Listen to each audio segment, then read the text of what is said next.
Sebulan boleh close 15 customer. Ha.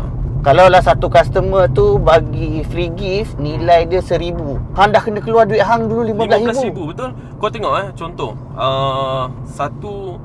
contoh berapa banyak aku spend lah untuk satu biji kereta lah, kalau aku deliver Tinted 200.5.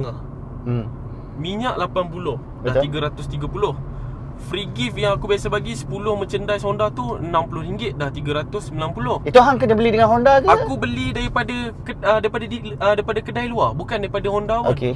So dah RM390. Payung lagi satu RM10, dah RM400. Itu hang yang bayar, bukan Aku yang bayar. bukan company bagi. Aku yang bayar. Maksudnya hang bayar dengan company, company keluarkan lah barang tu pun tak? Aku tak bayar dekat company pun. Company tak jual pun. Okey. Aku beli dengan memang company yang buat merchandise ni ni lah khas untuk merchandise. Lagi satu, sekarang ni orang pakai dashcam. Betul? Okey. Dashcam RM100. So total tadi dah dekat RM500, betul tak? Betul. Okey, RM500. Berminat nak beli kereta Honda, boleh klik link di bio dan WhatsApp saya. Saya bantu sebaik mungkin. Klik link WhatsApp sekarang.